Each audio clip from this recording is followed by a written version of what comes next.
Good afternoon, guys. Hope you're very, very well, and welcome to the Taking the Biscuit podcast.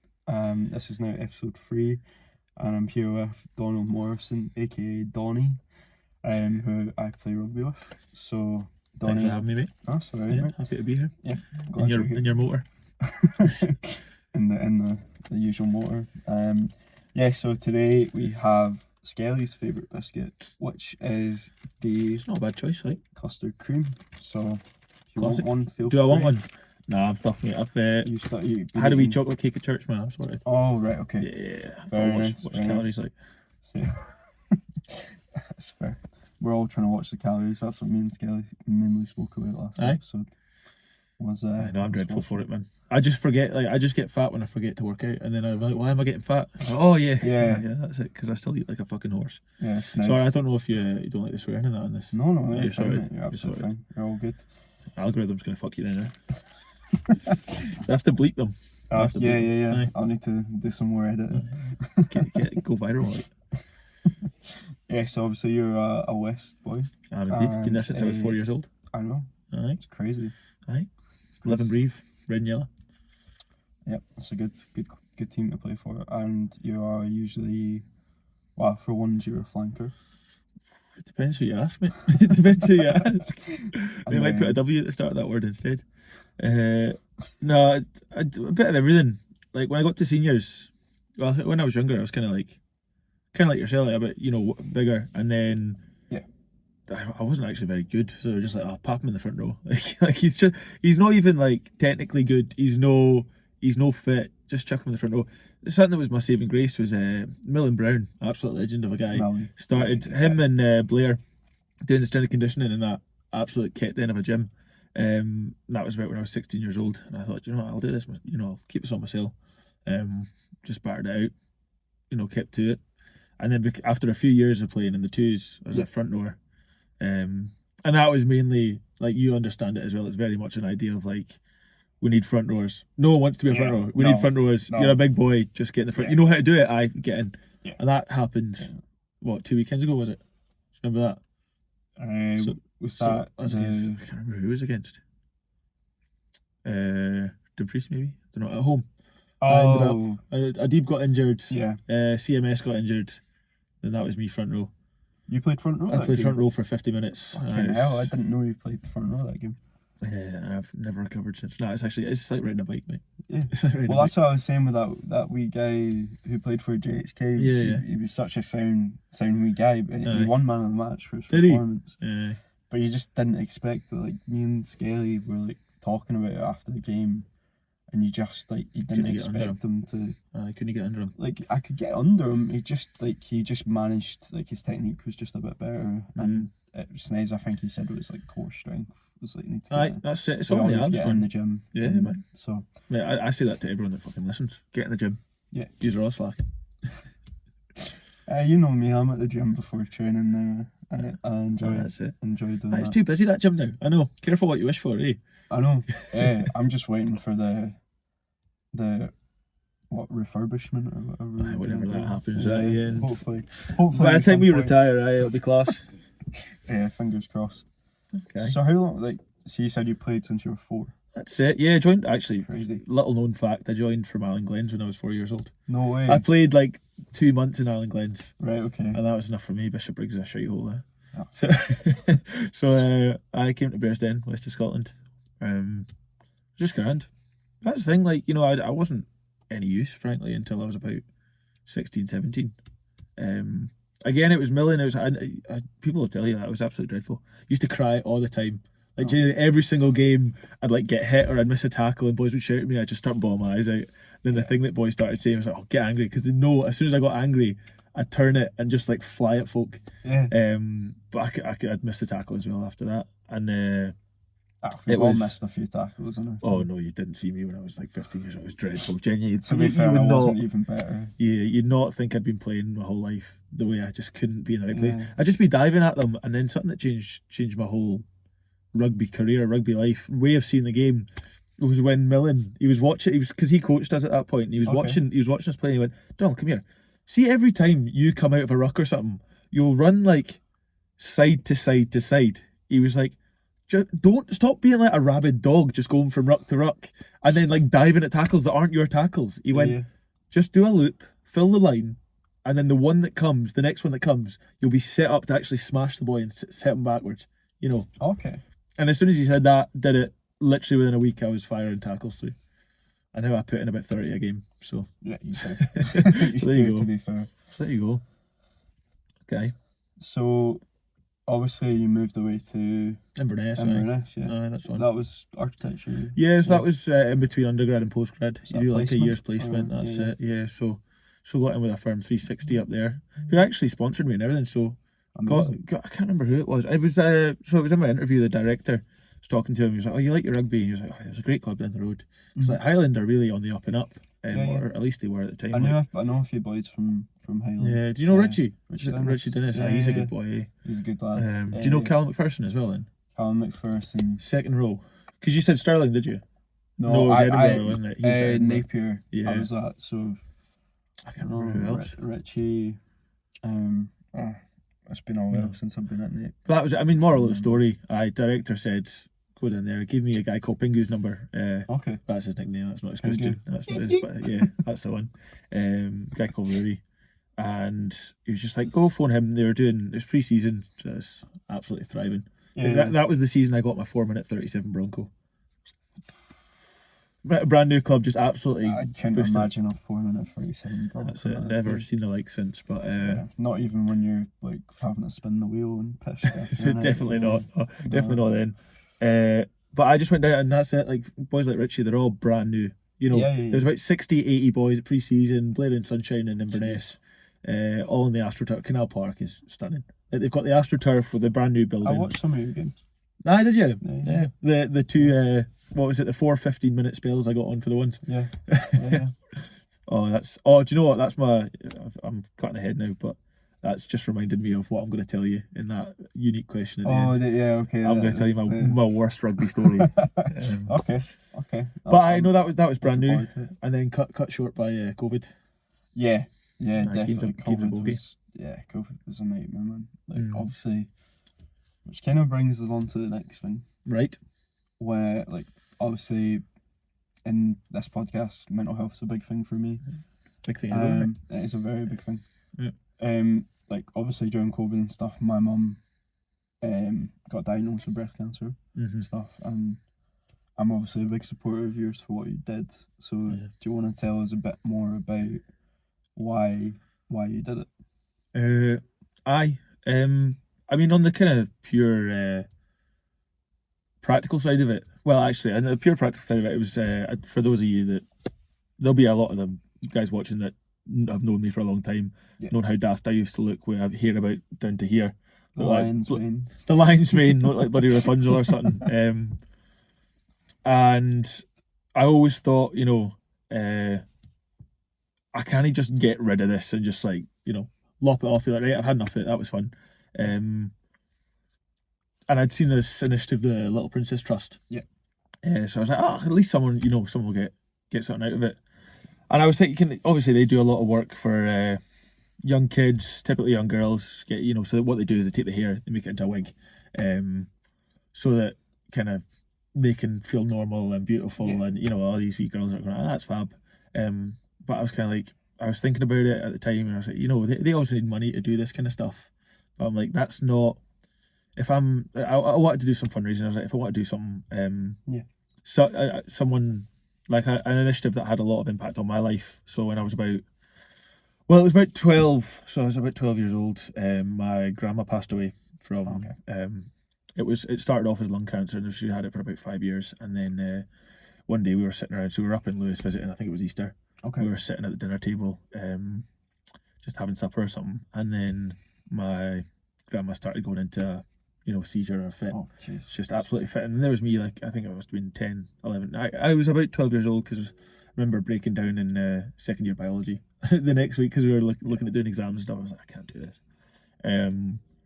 So we were sitting at the dinner table, and she always starts seizing. I always think it's the most morbid thing, but I remember she was sitting eating these wee what are they called? See the wee cheesy biscuits? Rit, is it? Yeah, something like that. Aye. Jacobs. Something like that. And she was. Any I've not cherries been or able to eat them since because Okay. she was sitting at the table and she like obviously chewed up a full mouthful Yeah, and then yeah. started fitting. And I saw her and I thought like her guts were coming out to her mouth. Man. It's just because what they did is they took. So I was too young. My sister was already because she's now a paediatric nurse Okay. at the NHS. So she likes that kind of stuff. Yeah. I'm a desk jockey. I don't like. I faint at the sight of blood. Kind of thing. I completely agree with you. My So they went, right, get the wee invalid out the room and we'll deal with this. And obviously, so my mum's NHS, dad's NHS, sisters, Yeah. like they've all worked with people. I mean, my Amazing. dad not so much. He's more like me, but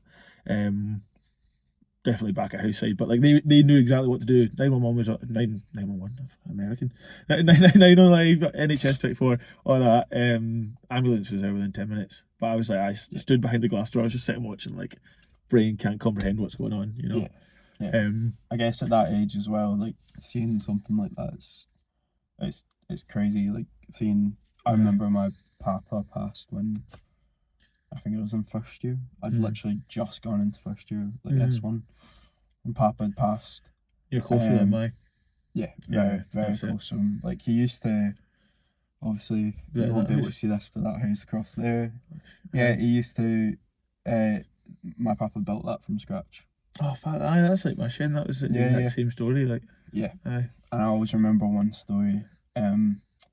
Was like, so basically it was when I was first meeting my maths tutor, and my papa, like it was the first time my mum was like talking to my new maths tutor like on the phone, like Kit McGrath. It's like, I went to Kit McGrath and that was pish. Yeah. The wee fucking medals you got. Yeah, that's it. And stuff. Yeah. So he was halfway up a ladder, and he was obviously like a joiner and stuff, like help build like the red brick flats and stuff like that.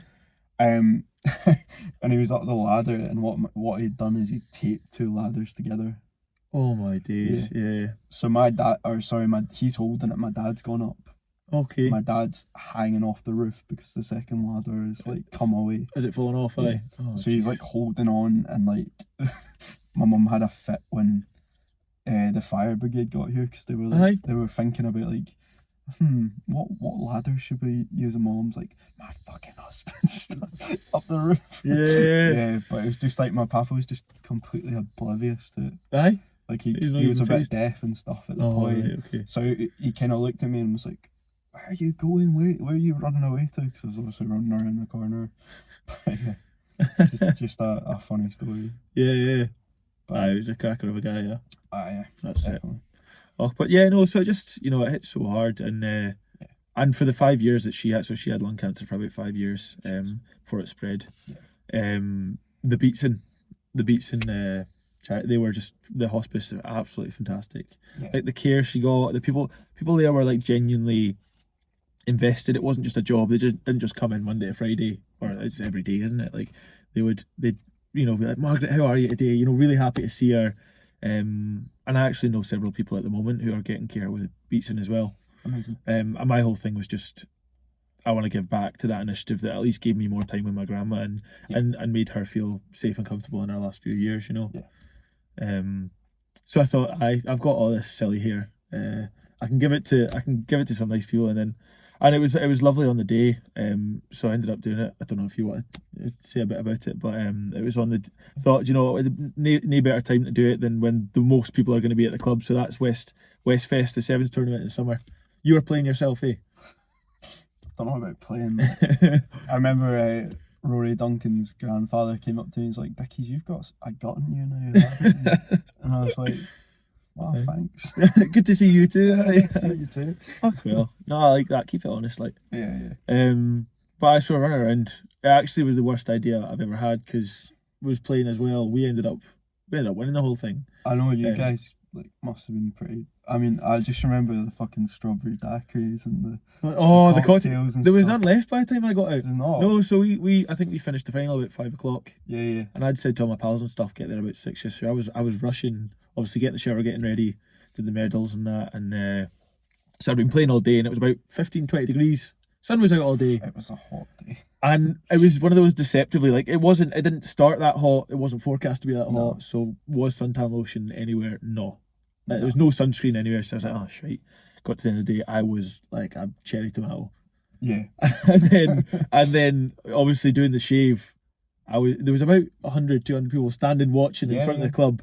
And all my family and friends. So I had the bucket there, and I said, if anyone wants to put money in, you can get a clip. So I had to be in like all these weird dreads, because that's how the charity I saw that. Yeah. You had to properly wash it, no treatment, put it into dreads. What kind of went through your mind when you were like, fuck, I'm losing my hair? Do you know, the thing was, I was kind of to a point with it where I was like, it's been fun. It's done its thing. I've been that weird guy with long hair for 5 years now. It kind of felt like I was not taking a mask off. It all sounds very dramatic, you know what I mean? But it was kind of that thing of like, right, I'm going to grow up a bit. I think that's what I said to a lot of people. I think people in work were like, so what's inspired it and this and that? I was like, oh, it's just time to fucking grow up, innit? Like, cut your fucking hair, you hippie. Yeah. But when it was I was just a bit very apprehensive, like anxious. Yeah. Because I was like, there's folk waiting. Folk kept coming in and being like, "Come on, hurry up! I want to see you cut your hair." I'm like, look, it's taken fucking 5 years to grow it. I think we can take a bit of time to cut it off. A couple hours. Exactly. So no, so that's it. So ended up, sister and my mum were helping. So I think they took about half an hour drying it with a hairdryer. Okay. Putting it into these braids, because you had to have must have had 20 braids, and they all had like 4 different mini plastic baubles on them, like each. So it's I think you remember it? It looked daft, didn't it? We'll get a picture or something. We'll show you that. I've got the full video I can send you, actually. Go for it. I sped it up, and it can be like, you can put Benny Hill music behind it or something. Okay. Right? But no, you don't have to. But so there was about 200 people. So I was red faced, probably like I'm kind of now red faced because I'm just embarrassed, like self-conscious with all these people watching. Red faced because I'd been in the sun all day. Yeah. And then they shaved on top of the skin that hadn't seen the sun in 5 years, and I just looked like a squashy, like the sweets. And it was the most embarrassing thing. I was like, I hope the sun stays out another few hours so I can get some on my head. But but no, I remember you coming up to me as well, and obviously I'll give you time in a second to talk about your mum and her journey. Yeah. No, I appreciate that. Like you were really, really quite emotional. There was actually several people that came up to me in tears. Like you weren't the only one. It was because Kirsten. Kirsten. Yeah. She does a lot of good work as well, and there's a few other journey is incredible. And there was people coming up to me and saying, "Oh, so what's that? They were like, is your dad okay?" And I was like, "Yeah, my dad's. Why are you asking?" They're like, "Oh, why are you cutting your hair off?" We thought it was for him or something. I was like, "No, I just, I'm just 12 years too late. I'm doing it for a grandma. She's been long gone, but I'm doing it for her." Like, but I know. So you were very impassioned about, very supportive. Yeah, definitely, because obviously I'd done it the year before. But I hadn't done that, obviously, because I couldn't grow that amount of hair if I tried. I wouldn't, mate, if I were you. Yeah, I'd probably, I don't know what I'd look like if I grew my hair out that long. Maybe, what's that? That's that tight head prop who has the mullet for... Irish boy. The New England Free Jacks, I think it is. Oh, I don't know. Or some, I'll put a picture in, but he got like... People are saying he's like sexiest man of the year and stuff. Really? Are you talking about the guy with the mullet? Yeah. I know you're talking. He like shakes his hair in that video. Yeah, I've seen that. Yeah. Oh, that's some look. Do you know what? You could actually rock one of them. Get yourself a wee skillet. My girlfriend wouldn't let me, man. She wouldn't know until she tried it. Like she's gonna watch this and be like, "Oh, don't shut up." yeah, be quiet, man. I think you should do it. Yeah, we'll see. Maybe for a charity or something. Yeah. Could do. But no, the Beatson do fantastic work, and and you were telling me today's a special day. Yeah, so today is it's a year since Mum finished her treatment. So she just she went for a really rough time. It's when you were saying about like wigs and stuff like that and making wigs. I always remember her like devastated at the fact that she could lose her hair. Yeah. And it's such a massive thing, especially for women as well, like for men. Well, that's it. I'm a guy, and it was a massitive part of my identity. It was who I was. That's what I was saying. So on the other side, like, yeah. That's why I feel like for a guy as well, because me and my brother and my dad, we all kind of said, if Mum loses her hair, we'll shave our heads. Yeah, that's great. Lucky she has nice people like yourself in her life, Yeah. So, but luckily, even though I remember her coming back from sessions and stuff, a cold cap, and she's like, it's excruciating. The pay, it takes your energy and everything. It's like, it's just like, imagine, so cold cap is, you're sat and you just have this like pressure of cold, like ice cold water just right in the roots of your hair and stuff like that, and it's just like thinking about it, like people would say stuff like it didn't work and things, but luckily for her it worked. So she didn't lose her hair. Fantastic, yeah. But I always, like, she still had a wig made and stuff like that as well. And I always remember like her, you know, having to like thinking about having to wear a wig and like how upset it made her. But like, I know how much work it does for people, especially with the little princess dress. Yeah. Oh, there's a wee girl out there looking absolutely incredible in my hair, by the way. Yeah. Like, they might have made fucking 3 wigs, the thickness of the hair, you know. They wouldn't need to put highlights in it. It's like, definitely, ombre, naturally ombre, man. That's it. Oh, no, but yeah. No, I think it's so lovely, because they cost a bomb as well, eh? I don't know, was it through the NHS you got hers? Hers was through the NHS. No, that's really good. I think it's like £400 or £500, something like that. Yeah. No, it's for not cheap. real hair. Because there's a local, she passed away, but there was a local woman who did the wigs. Oh, really? Oh, that's fab. So, aye. Yeah, I don't know if my mum got it through her, but no, there's a girl at my school who kind of, her mum did it and like won awards and stuff for that's fab, for making the wigs for cancer patients. But yeah, no, it's definitely a great cause. I mean, I remember stuff like she used to, you know, she would go to the Beatson, she'd get a welcome and everything. Yeah. One thing she said to me about what she hated was, you see, like, for example, celebrities and stuff, and they're all ringing the bell at the end of their treatment and stuff. Right, okay. But the Beatson doesn't have a bell. Oh, no. No. Oh, that's shite. It doesn't have, but she did. There you go. She always... Right, take my £2,000, buy a really nice fucking bell. That's it. I'll put a special clause on. Yeah, I know I'm 6 months late, right, but see, all that money, you've got to get the best bell money can buy. I've got it on good authority, yeah. That's it. Oh, there you go. Yeah, but she told me, you know, the nice thing about it was so she, like, when you leave, you get like a standing ovation from all the nurses and the doctors and stuff come out and everything. So yeah, they definitely do. Even though you've done fuck all, they've done the work. Yeah. No, I'm taking the piss. No, that's really nice. That's the thing, but it's, you know, they probably, as much as it's probably standard practice to do that, they want to do that, you know. That's the bit you can't pay for. You know, you just give, like, the stuff that I was trying to do was just like give them the money to be able to have the resources, because they'll do that stuff either way.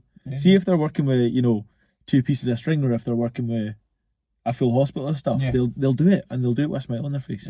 The thing I find crazy about it is the amount of support you actually get after you've finished treatment. Aye. Speak to that a wee bit. Yeah, so it's like, so my mum currently is on like bone pills or some sort like of bone stuff. density? Yeah, bone density stuff and things like that. The white blood cells and stuff as well, aye. So like, she told me the other day, there's like, she can't have breakfast until she has her pill, and then she got to wait an hour after it, and she's got to sit in a very like uncomfortable position. But she said like it's nice going back to the Beatson and seeing, you know, she'll have like her nurse on speed dial pretty much. Another American term for it. yeah. But it's nice for her to have, you know, so thank you for what you've done, because it's.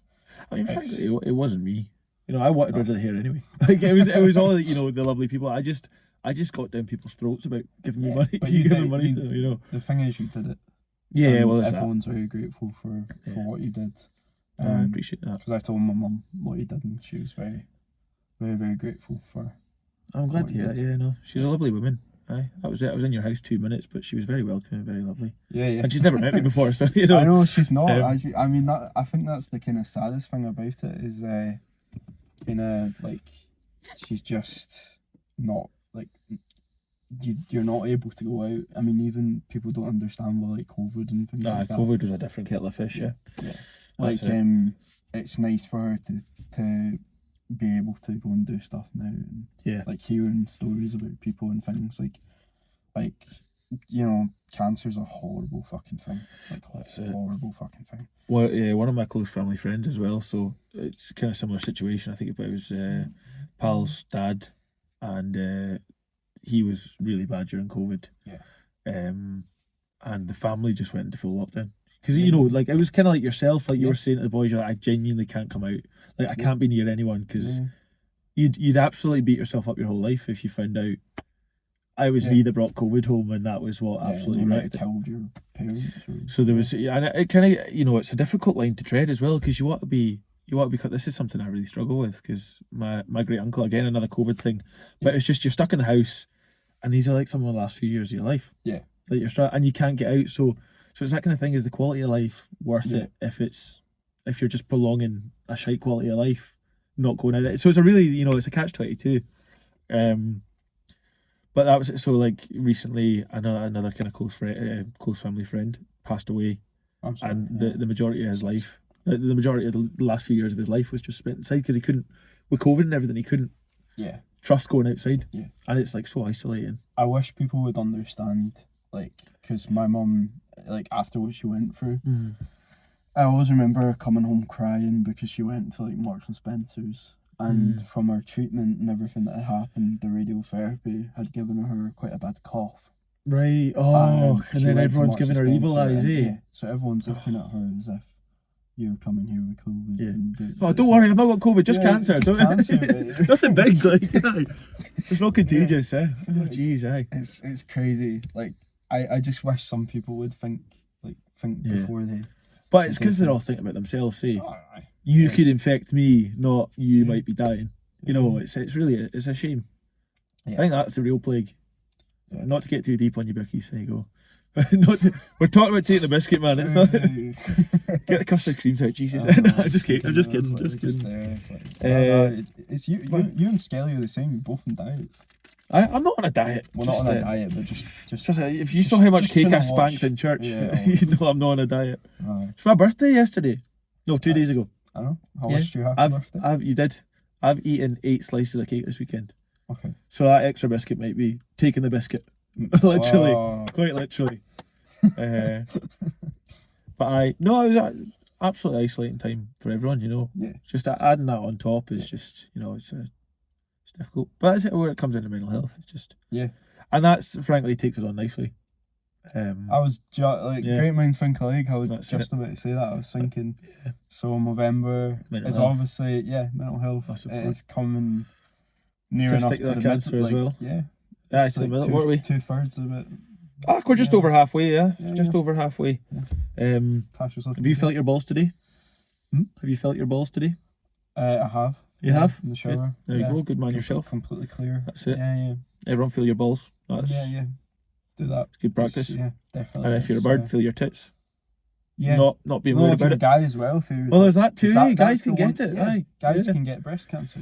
That's the one thing I found because my mum, one thing she was worried about was like giving us all, like not giving us it, but like, no, is it hereditary? Yeah. So it wasn't. It's a genetic. So it's lucky that so we're not at risk. So you don't need to feel your tits. Just your balls. I don't need to. Just my balls. Good stuff. Oh no, I mean actually, might be too personal, but I recently had a scare.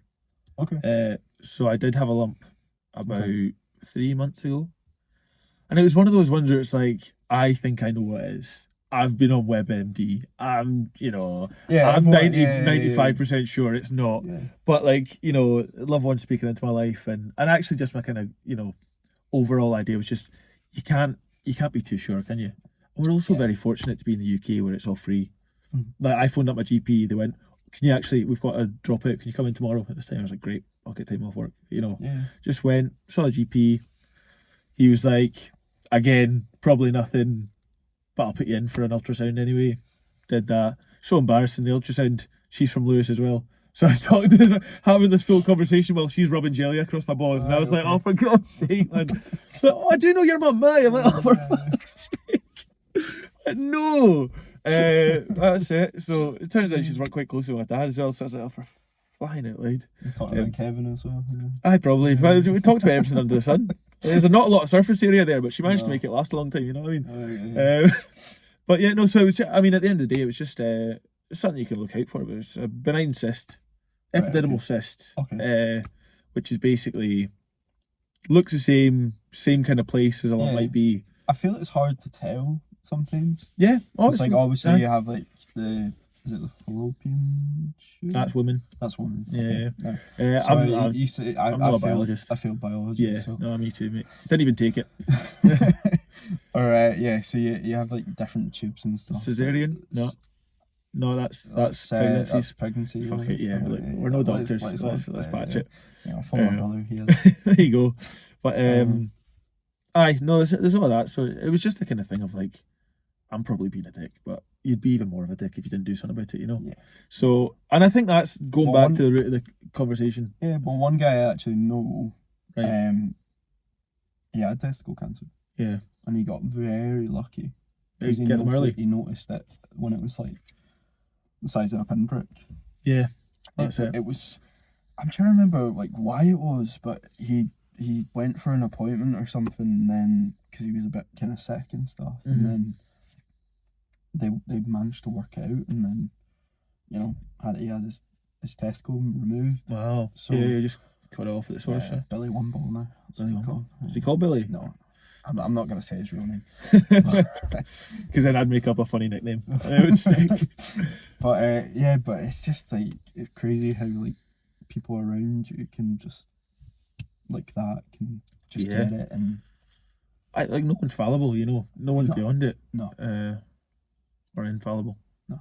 That's what I mean. I mean, if you think it like in our rugby club and stuff, out of Yeah. all the boys that are in there, there'll probably be at least 10 to 12, I'd say, Yeah. in their lifetime that will have. But that's it. They say nowadays. I was watching. Can't remember, maybe it was Children in Need. No, it wasn't. It was something else. Saying it, 1 in 2 people nowadays.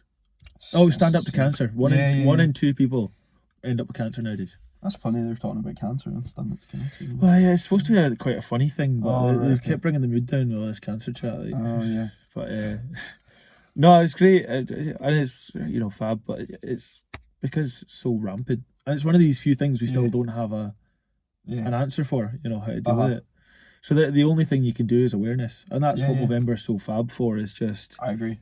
getting everyone to talk about it. I mean, the other thing is the mental side, not just the physical, Yeah. which is why I kind of like the trust, because there is kind of, I mean, this maybe gets a wee bit controversial, but I think there's a massive epidemic nowadays of Yeah. men's mental health Yeah. stigmatized. I know there's all this chat of talk to folk and we should treat men the same way we treat. I don't think you should treat men the same way you No. treat women, but you should care about them. And if they're Yeah. having a shit time, don't just expect them to hold the burden Yeah, I completely and man agree. up. You know. Yeah, I Um, fucking hate that term. I'm just like, when people say it to me, it just kind of makes me kind of angry because you're like, think there's a part to that, I don't think I don't think men need to be ashamed to be Yeah. on like anxiety medication, depression medication, things like that. Because I mean, if you think about it, probably 90% of the population is on it, maybe, or like 75% at least. I wouldn't say so, and maybe this is where we'll differ, but I struggle with medication for mental Okay. health. Fair enough. Yeah. I think it's a means to an end. Like Yeah. I've known a lot of people that have been in complete dire straits in their lives, and if they didn't go on medication, they'd be a risk to themselves and others. Yeah. And that's where it's really useful. But I think using it as a crutch, it can become debilitating, and you rely on it, and you don't Yeah. actually cut the source, cut Yeah. it out at the source. I mean, that was like my post. I mean, I spoke about like, you want to get off it. Yeah. Like I do want to get off it eventually. But then I think back, and then certain things popped up, like the kind of agitation side of it, and To the highs and lows Yeah, that you'll feel, yeah, yeah, because yeah. that's what it does, isn't it? It's like Yeah. beta blockers and Yeah. stuff. Aye. it's like I always remember the first time I took like medication for mental health. Yeah. I stupidly read like the information thing. Oh, in the side effects and box, stuff. yeah. Aye. Oh. And it's like suicidal thoughts, all this, all that. Yeah. And I just remember, like, I couldn't sleep the whole night after taking it. I had a Mhm. panic attack after taking it. Yeah. And then I went to bed, and I just couldn't sleep. Just kept having intrusive thoughts. Mhm. Went to my bathroom. Was like looking at a razor and shit and just couldn't focus my mind. Yeah. So I feel like after that it was fine, like everything was all good about it, but I do think there's kind of that, as you say, those kind of high and low points of it. Like, I think stuff like that, you're kind of negatively predisposed, aren't you? Like if you're in a shite place and you're taking medication, and it's like, you know, it's like when you have like fags and stuff and they've got the dead stuff in the body, like, fuck you, I used to hate it. Like, like seeing them in the boxes and that. Yeah, at work and stuff. But it's like, if you're giving someone medication for their mental health and then it's telling them all the horrible thing that's going to happen to them on the front of the box, it's like, gonna do that. Like, you don't fucking want that. But anyway, there's one question I've been meaning to ask you, which is a bit nicer. Why then? How's my tash looking this year? You're growing a tash? I've been trying. No, sorry, I'm lashing out because everyone says that to me because I'm sitting here with this blonde one. You need a wee shave around here. I know. I'm the same, man. I'm the same. Yeah, I need to clean up. A bit of a... I think Sunday night's a good night for a wet shaver. Yeah, I agree. You've got hair. I do. I think that's as nicely as I can put it. Yeah, I think my friend said like it was maybe about 10 hairs, but yeah, considering last year and the year before, I'm happier. I think you should start injecting testosterone. I think that's...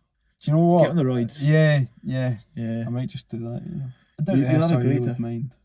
Oh, you're not playing at a high enough level. No, they don't care. They don't care. Even the ones aren't getting drug tested, mate. I think we should start the whole club on it. Considering you're playing fucking first team players and Fosrock Academy players and all sorts against 2s players, so I don't think the SRU will mind it. No, you get what you deserve, eh? Like those boys think they're starting their career and they're playing Airs 2s. It's like, very good. Yeah, very good. Yeah. Enjoy yourself. Like, that'll last for another 10 years. And then what's happening in your life? You know, it's one of these things. Yeah. But so why don't we get on to the... I didn't even realise the time we've been that's talking fine. Away. No, sign of a good podcast, mate. Yeah. Oh, thank you. So why don't we get on to... That's because I'm on it. Oh, right, okay. No, on yourself. No, you're a very guest. He's talking away, which I like, and there's been a bit of banter and stuff, which is great. That's the one thing I can do. But I want to know about this story that you have. So can you tell me? Is that where we're at? Yeah, let's go for it. If you give me the kind of time in your life that's kind of brought up. What are we talking about that memories. made me think of one? You spoke about. Oh, it was at Highland, eh? Well, I've got a few actually that could be funny or go for it, whatever you want. But the worst, and this is something that comes up all the time, and it's a real rite of passage. Playing, frankly, any level, right? If you're really trying to make a go at it, everyone gets into one of these situations. I know loads of boys at West have had it, and I know it just happens all the time. And it's you kind of got to do your time. It was when I was up at Highland, and I was kind of. The reason I got into the ones was basically I'd been there for 3 months and I just went up to the head coach after training. I just went, right, what do I have to do to get in your island to get in the ones? He went, I didn't even know you wanted to play ones. It was just that I hadn't even thought about you. But now that you said it, I'm watching you. You know, it was that kind of thing. So that's first of all what you kind of can and have to do. Get your rapport with the coach, get a relationship, and then it was I'd played a few. I think this was actually like the 4th time or something I'd been brought up. And it was a away game to Galashiels. Okay. So from Inverness to Galashiels is a 7-hour bus, right? Did you stay overnight? Or was it... No, 7 hours there, 7 hours back. So 7 a.m. Secret time. I ended up going out for a few beers because a girl on Tinder had sent me a message being like, I'm out, and I lived in town, so I was like, fuck it, that's fucking 2 streets down. For me, yeah, I was like, that's 2 streets down. I'll come and see you. Got back at about 12:01ish, and then obviously had to get to the Matalan car park, which is like a 20-minute drive from mine. That's where the bus was taking off. Yeah. So I woke up to calls from every guy in the team, you know, being like, right, where the fuck are you? What's going on? Like, rush down, and they went, we've left. You're gonna have to drive like part of the way and catch up with us, and we'll stop in a lay-by. So I can't remember if it was Torridon or it wasn't Torridon's the wrong side of the country. It was like a wee kind of valley. There was one that you pull off. Now this was November, December. It was sideways snow, horrible weather. So I was pacing it at 7 a.m, poor visibility. I'd never been in that lay-by. Saw it, like slammed on the brake because I was speeding as well to try and get there. So I was like 70, 80 on these single lane roads, absolutely busting the gut. Got there, fucking slammed on the brake, saw it, skidded it, lost full control, full traction, pulled it like Tokyo drifted into this lay-by. Bus is sitting there, all the boys going fucking nuts because they've seen me pull in. Like, I was holding the car like that.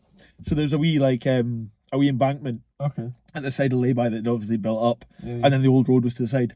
I was a ball hair away from my car fucking tumbling down that, like flipping, rolling down, just because I lost. Car? Yeah, the car I'm still driving today. I was just sat there, and the boys were on the bus, all watching from the side of me, going fire. This was the best thing that could happen. And then I got out. It was like they were all like laughing at me, and I was like, "Did I look cool?" And they were like, "No, we could tell you were shitting your pants." So anyway, but the rest of the bus journey goes on without any event. We warm up for the game again. So there's actually videos of it. It was on a news report because it was such a shite day. And it was like one of the few games that went ahead. Sideways rain, but the kind that turns into slush. So the pitch was a bog. I had my stupid green or blue scrum cap, with me. So I was like wearing that like a bloody foghorn. Got told to run the lines, which is basically the kiss of death when you're a sub. Because it's like we don't care if you play or not. Go and run the lines. That's the most important thing you can do all day. So I was like, right, fine. I was running lines. I was like, okay, the game ended up 15-12 to Highland. We won the game, 15-12, but I didn't get on. Okay. Whole game I was running touch, and I was like, this is fucking shite. Shite weather, 7 hours down. Like we had to do like a comfort break at 3.5 hours. We stopped in a lay-by or something, and all got out and went for a jog round the cup. It was that kind of thing. And then just sitting there and changes, like I've literally 7 hours down here. Not a single minute of game time, and it was just because it was so tight. And then it was 7 hours back. One of the nicest things, so it's Davy Carson's head coach, and he stopped all the boys in the changes. When we were celebrating the win, we were all having fun, and he just went, right, boys, great win today. Just want to say a special thanks to Donny. That's a really hard thing to do, is come here and do fuck all. So make sure he has a good time on the bus. And we all got absolutely clattered. Ended up getting so clattered and making such a mess that the bus company didn't want to be with us anymore. So they ended up parting ways. But it was 7 hours on the way up. And again, it's a testament to the boys at Highland that absolutely brand new, all made sure. They were like, you don't have to do your initiation because you didn't fucking play. But because I was also dead worried, I was like, oh, am I going to have to do the worst part of the rugby, doing the absolute drinking side, the initiation side on a 7 hour bus journey. That was it. My initiation for West was like 3 years too late because of COVID and all that. And it was on the way, it was a Berwick one. Oh, geez. So that was a 3 hour bus, 3.5 hour bus, 3 hour bus, half hour challenge. So it was the most half hour challenges you could do the whole season. The longest bus journey of all season. I was like, oh great, I'll do it this time. And we were doing bottle roulette as well, so I ended up spewing most of it before I even touched my gut, to be honest. I don't think it got all the way down my throat. But I saw on the way back up. That's probably lowest, but also, bittersweet. Like, it's a testament to how good the kind of brotherhood in rugby can be. Yeah, I feel like it kind of teaches you, about humility, Yeah. Definitely, because when we went to Ayr, I was obviously working on that BBC comedy, and I was like, I need to go to fucking work on Monday. And Snides wasn't there, and it was just Pete. And Pete was asking me, he's like, Vicky, do you really want to go on? I just said no. Right, okay. I was like, I just feel too uncomfortable. Yeah. And I feel like I'm just going to get killed. I think that's where the gym side comes into it. Yeah. Like, you need to know your body really bloody well, especially to be a front rower. Yeah. Oh, yeah, definitely. I mean, I remember when we played Stirling County, and I was fucking shitting myself. I know we played their second team side, but I just remember Benji going off with 10 minutes, and then me going off with 15-20 minutes. Yeah. And my neck after that, man, I remember the day after, just waking up and trying to set up, and it was horrible. Yeah, that's it. They've got a good setup in Stirling, eh? Oh, yeah. So they'll all be on the weights. They'll have programs. They'll have nutritionists. Yeah. So that's the thing. You're up against different kettle of fish. Yeah, exactly. You've just got to do it yourself, though, eh? That's it. You've just got to work twice as hard. Take care of yourself. Do the recovery as well. Recover hard. Work hard. Got a PT over here, folks. Life's hard, man. It is, man. But yeah, thank you very much for coming on. No, that's right. Are we all done? Yeah. Is there anything else? Well, the last question I will ask you. Yeah. What do you want? What's your favourite biscuit? What do you want the biscuit to be for next episode? See, I've been thinking hard about this. 'Cause I'm not really a biscuit guy. Okay. Do you know what I am? I'll But take that. I'm one of these weird You're like a cake guy. Well, no, I'm one of these weird like vegan guys that has the squirrel shit bars. You know, the ones that are all nuts and fruit and all that pish. Like the fucking greys. Yeah, exactly. Those kind of things. Yeah. So I'm not really on the biscuit, but that doesn't count. You can't have one of them.